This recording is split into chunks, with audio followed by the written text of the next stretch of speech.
जय हिंद दोस्तों, sustainable structure में आपका स्वागत है। दोस्तों आज मैं प्लांट पे आया हूँ। आप देख सकते हैं पीछे की तरफ ये ग्राउंड माउंट प्रोजेक्ट का प्लांट है और बेसिकली इसमें मेरा जो रोल था वो स्ट्रक्चर डिज़ाइन करना, एनालिसिस करना और इंस्टॉलेशन का पूरा प्रोसीजर था, वो मेरे एंड पे था।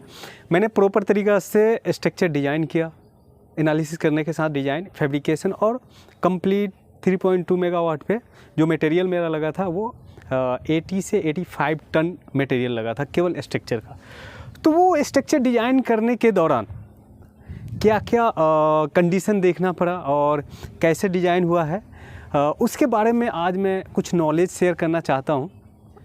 बेसिकली ग्राउंड माउंट स्ट्रक्चर को कैसे डिज़ाइन किया जाता है और क्या है प्रोसीजर डिज़ाइन करने का और एनालिसिस कैसे किया जाता है, उसके बारे में आज मैं डिटेल से बताऊंगा और उसके साथ साथ असेंबल करने का भी प्रोसेस बताऊंगा।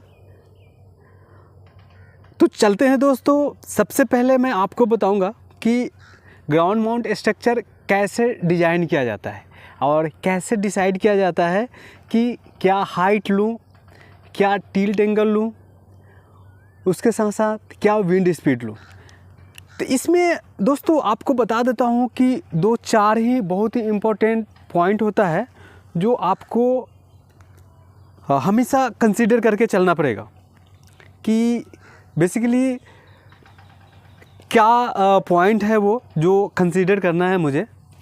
तो चलते हैं। सबसे पहले मैं आपको डिटेल बताऊँगा 2-4 पॉइंट जो आप नोट कर सकते हैं।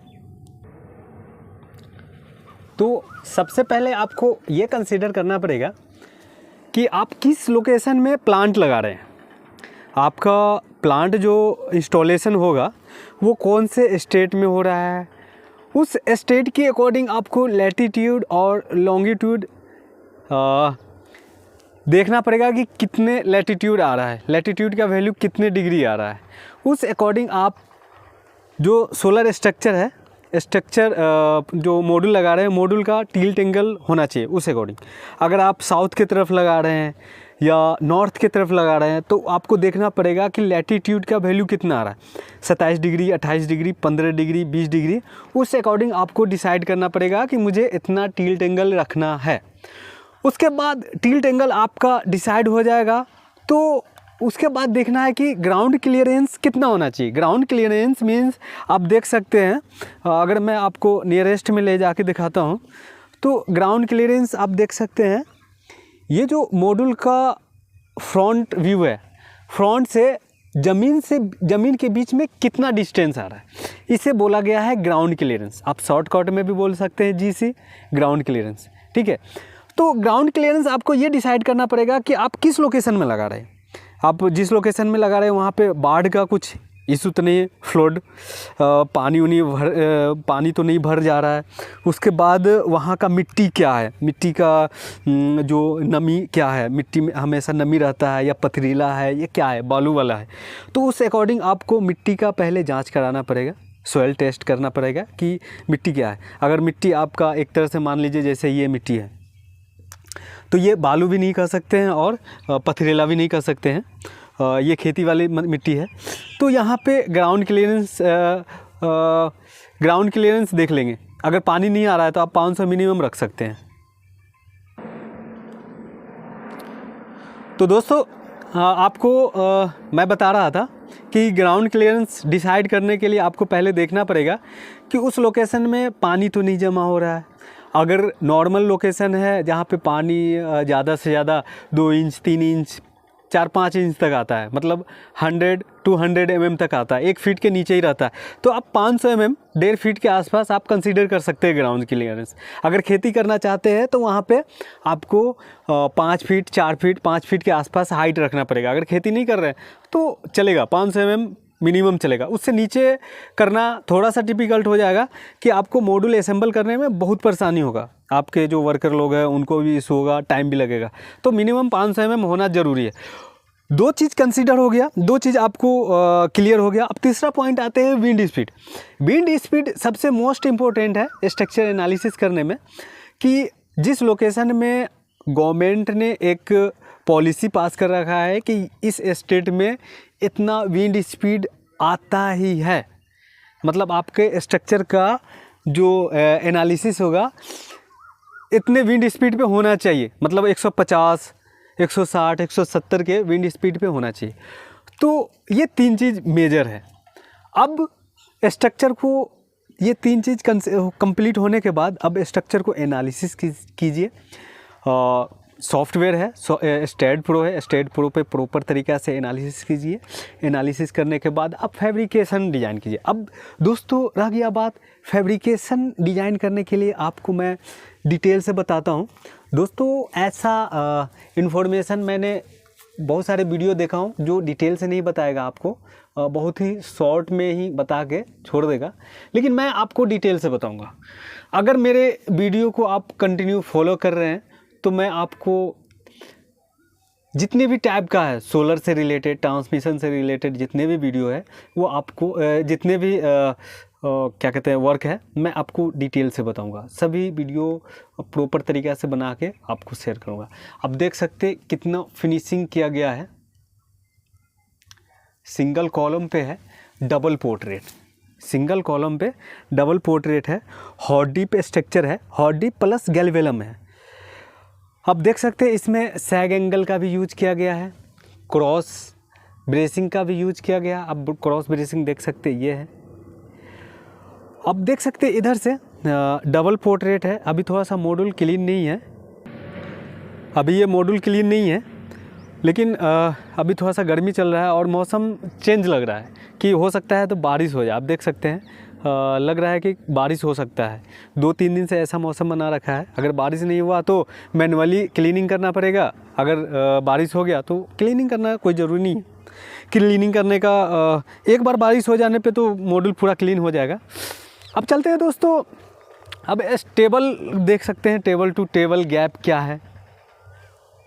अगर आपको कोई सा भी डाउट हो तो आप फ़ोन करके डायरेक्ट मेरे से बात कर सकते हैं। मैं डिस्क्रिप्शन में फ़ोन नंबर और ईमेल आईडी वगैरह शेयर कर दूंगा, जिससे आपको बहुत ही आसानी हो जाएगा मेरे से बात करने में। उसके साथ साथ फैब्रिकेशन कैसे किया जाता है, तो फैब्रिकेशन के बारे में भी बताऊंगा कि फैब्रिकेशन ड्राइंग बनाने के लिए आपको कौन से प्रोसीजर फॉलो करना पड़ेगा और कौन से स्टेप फॉलो करना पड़ेगा, जिससे आप कोई सा भी स्ट्रक्चर डिज़ाइन कर सकते हैं। आप देख सकते हैं, मैं आपको डिटेल से बताऊंगा। अभी मैं प्लांट में हूँ। ये अर्थिंग वगैरह हो गया, ये कॉलम टू कॉलम ब्रेसिंग है। थोड़ा सा यहाँ पे टिल्ट लेना चाहिए, लेकिन इन्होंने कनेक्ट नहीं किए हैं, कोई इशू नहीं, ऊपर कनेक्ट है। स्ट्रक्चर का स्टेबिलिटी भी परफेक्ट है और स्ट्रक्चर का लाइफ हॉट डीप है तो 25 ईयर्स तो चलेगा ही। गैल्वेलम है तो गैल्वेलम में कुछ चेंज होगा तो रिप्लेस हो जाएगा। स्ट्रक्चर इस बेसिस पे डिज़ाइन किया गया है कि अगर स्ट्रक्चर में कोई इशू होता है तो ईजिली रिप्लेस कर सकते हैं। देख सकते हैं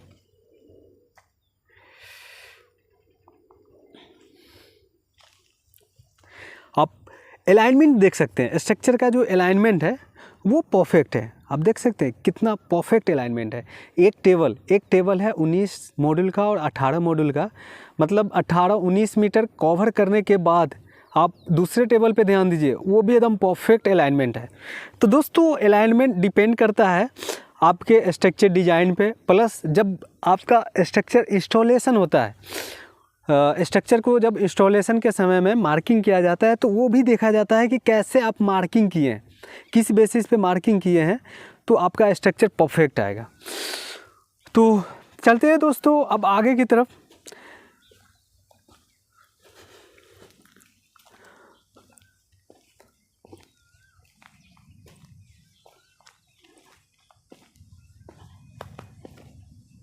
अभी मॉड्यूल क्लीन नहीं है, थोड़ा देर पहले बारिश हल्का आया था और तुरंत ख़त्म हो गया। अगर बारिश कंटिन्यू रह जाता तो मॉड्यूल क्लीन हो जाता।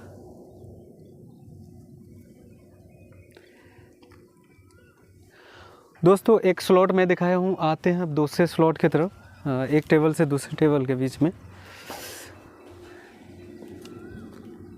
एक चीज़ मैंने और बताना चाहता हूँ, ऐसे बता चुका हूँ लेकिन रिपीट करा देता हूँ। ऐसे बता रखा हूँ कि ये जो आप देख रहे हैं ये गैप एक टेबल से दूसरे टेबल, अगर आप कंसिडर करते हैं कि जो फ्रंट टेबल है, ये फ्रंट टेबल का बैक पोर्शन और बैक टेबल का फ्रंट पोर्शन के बीच में कितना गैप है, वो गैप कैसे डिसाइड करते हैं, इसके बारे में मैं आपको डिटेल से भी बता रखा हूँ। अगर आपको इससे रिलेटेड कुछ इन्फॉर्मेशन चाहिए तो मुझे आप कॉल कर सकते हैं या मैसेज कर सकते हैं, मैं आपको फिर से बता दूंगा कि कैसे डिसाइड किया जाता है।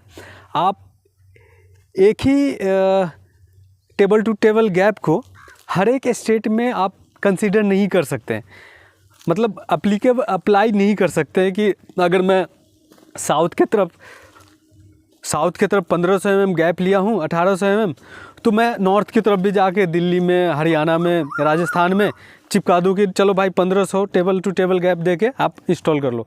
तो ये आपके लिए बहुत ही घाटा साबित होगा, क्योंकि आपका इलेक्ट्रिसिटी जनरेशन कम जाएगा। अब कमेगा कैसे, वो आपको मैं नेक्स्ट वीडियो में बताऊंगा। तो इसके लिए अभी तक के लिए इतना ही काफ़ी है, और नेक्स्ट वीडियो में मैं आपको बताऊंगा कि इन्वर्टर, ट्रांसफार्मर, ACDB, DCDB, ये सब के बारे में डिटेल से बताऊंगा। आप देख सकते हैं एक मैं वहाँ पे आप देख सकते हैं ACDB रूम है, ACDB रूम है, ट्रांसफार्मर बगल में है, उसके बारे में बताऊंगा। तो दोस्तों धन्यवाद दोस्तों मेरे इस वीडियो को देखने के लिए। दोस्तों आपसे एक रिक्वेस्ट है कि अगर आप न्यू यूज़र हैं और मेरे वीडियो को कंटिन्यू फॉलो कर रहे हैं तो प्लीज़ आपसे एक रिक्वेस्ट है, अगर आप चैनल को सब्सक्राइब कर देते हैं और बेल आइकन को भी प्रेस कर देते हैं तो जो भी वीडियो मैं अपलोड करूँ उसका नोटिफिकेशन आपको मिल जाए।